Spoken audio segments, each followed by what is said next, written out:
Subscribe करें हमारे YouTube channel साधना gold को और पाएं वीडियो सबसे पहले।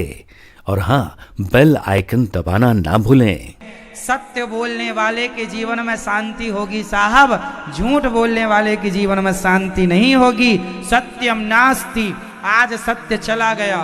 बताइए आप में से ऐसे कितने लोग हैं जो सदा सत्य के रास्ते पर चलते हैं, सत्य बोलते हैं। आप में से कितने लोग सत्य बोलते हैं?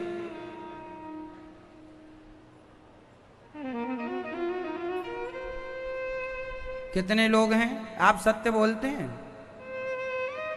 तो ये बताओ झूठ बोलते हैं? बोलो हाँ।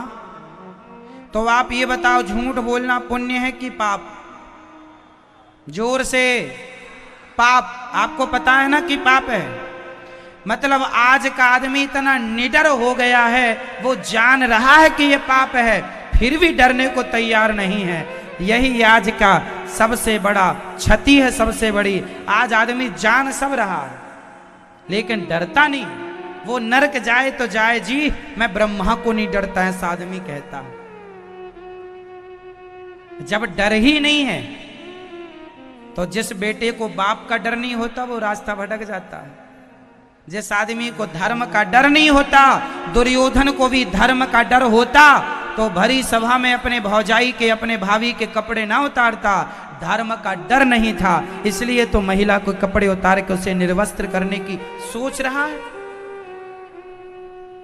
रावण को डर नहीं था, इसलिए तो दूसरों की पत्नी को उठाकर ले आया। कहता है तुम मेरी बन जाओ। जिसके अंदर धर्म का डर होता है वो गलत काम नहीं करते। राम को डर था कि मेरा धर्म, राम से वनवास के लिए कहा, 14 साल का वनवास। राम जी कह देते मैं नहीं जाता। क्या कर लोगे? क्या कर लेता कोई? नहीं जाता मैं। नहीं, राम भी डरते थे। किससे? कहीं धर्म ना टूट जाए।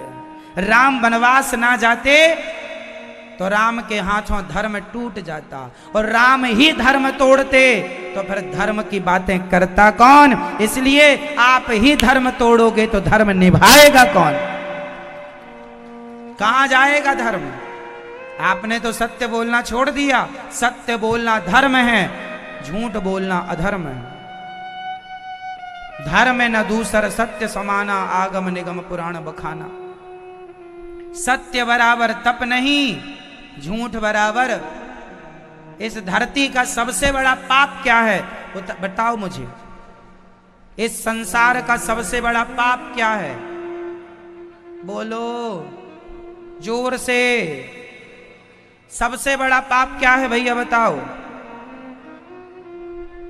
इस धरती का सबसे बड़ा पाप क्या है? झूठ बोलना। इस धरती का सबसे बड़ा पाप है झूठ बोलना, और सबसे बड़ा पुण्य है सत्य बोलना।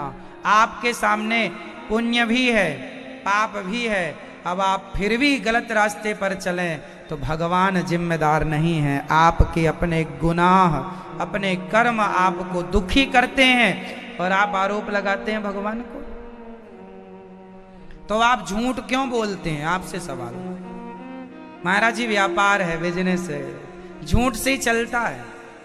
अच्छा आप ये बताओ, सच बोलेंगे तो भूखे मर जाएंगे आप? आपसे सबसे मेरा सवाल है, आप लोग सत्य बोल के अपनी दुकानदारी चलाएंगे, व्यापार करेंगे, तो क्या आप लोग भूखे मर जाएंगे? क्या सत्य इतना गया गुजरा है कि आपको भूखा मार डालेगा? विश्वास कर लो मेरे भाइयों, सत्य के रास्ते पर चलने वाला ना तो कभी भूखा मरेगा ना कभी दुखी होगा। हाँ, 2 पैसे कम आ सकते हैं माना कि शुरू में, पर सत्य के रास्ते पर चलोगे तो वही सत्य आपको लोक से परलोक पहुंचाएगा। वही सत्य आपकी रक्षा करेगा। वही सत्य है जो आपको शांति दिला सकता है। झूठ के पैसे कमा लो करोड़ों, करोड़ों कमाने में भी शांति मिल जाए तो कमा लो ना। पैसों में शांति है क्या? क्यों कमा रहे हो झूठ बोल के? सत्य की रोटियां क्यों नहीं खा रहे हो? पहले का धन पीढ़ियों तक टिकता था।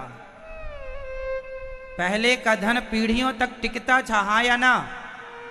आज का धन पीढ़ियों तक नहीं टिकता। कारण क्या है? पहले का धन ईमानदारी का था, तो ईमानदारी का धन बेटा बेटा बेटा बेटा तक जाता है, पीढ़ियों तक चलता है। बेईमानी का धन ज्यादा से ज्यादा 10 साल। बेईमानी के धन की आयु कितनी होती है? झूठ से कमाया धन, चोरी से कमाया धन, इसकी अधिक से अधिक आयु होती है 10 साल। 11वें साल तो चमड़ी निकाल के जाएगा। झूठ बोल के कमा लो, 10 साल बाद वो अपना रास्ता तैयार कर लेगा। इसलिए ईमानदारी से चलोगे तो तुम्हारे बेटे का बेटा भी तुम्हारे धन पर आराम से खाएगा, शांति से जीवन जिएगा। बेईमानी का तुम्हारी आंखों के सामने ना निकल जाए तो हमसे साइन करवा लेना स्टाम्प पर। कर लो बेईमानी।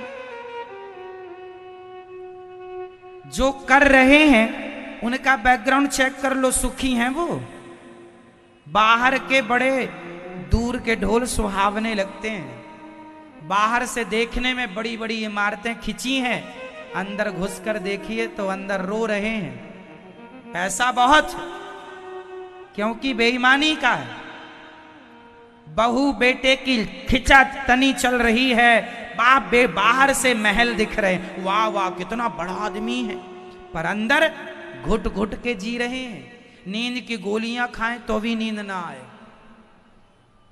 ये बेईमानी है, सोने भी नहीं देती, ताकते रहो उल्लू की तरह। बेईमानी करने में बड़ा मजा आता है, पर जो उसका परिणाम भोगना पड़ेगा खतरनाक है साहब। इसलिए भगवान से यही प्रार्थना करो, विधाता दाल रोटी चलती रहे। भगवान ने छाया दे रखी है, रहने को पहनने को कपड़े हैं, मेहनत से कमाएंगे साहब। 10 रुपए की चीज 11 में बेचना सही है, 1 रुपए का प्रॉफिट भी तो होना चाहिए, मेहनत करते हैं। 10 की चीज 20 में बेचना गलत है, 10 की 12 में बेच रहे हैं तो भी ठीक है, चलो ठीक है। 10 की चीज 15 में बेच रहे हैं, गलत। ये बेईमान, आपको पता है कि मैं गलत कर रहा हूं, बस वो आपको आएगा, अभी समय ठीक है, थोड़ा टाइम लगता है। क्या है मैया, आम की फसल आने में भी तो 5 साल लगती है ना। आम का पेड़ आप लगाएंगे आज तो फसल आएगी 5 साल बाद। आम की फसल थोड़ा लेट आती है, ऐसे ही तुम्हारे बुरे कर्मों की फसल भी थोड़ा 10 साल लेट है। आम की फसल 10 साल लेट होती है, 5 साल। आम की फसल 5 साल बाद आएगी, बुरे कर्मों की फसल 10 साल में आएगी। थोड़ा सब्र रखो, जो पाप किया है वो तुम्हारी आंखों के सामने निकलेगा। कैसे निकलेगा? विधाता निकालेंगे, गलत ना करना बस।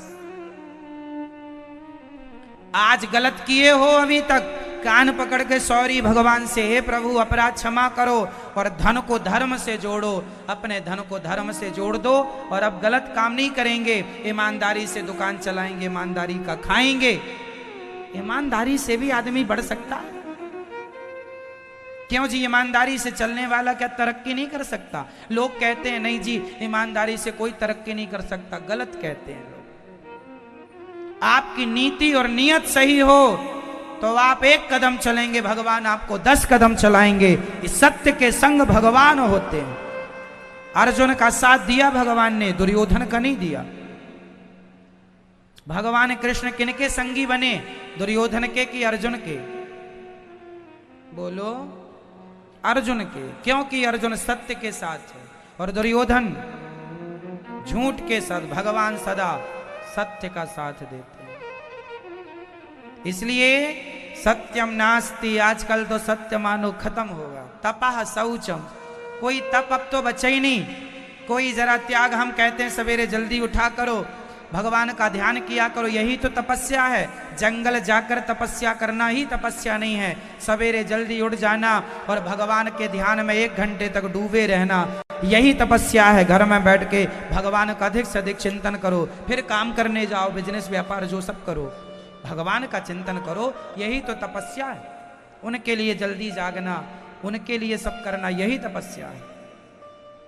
सत्यम नास्ति तपः शौचम।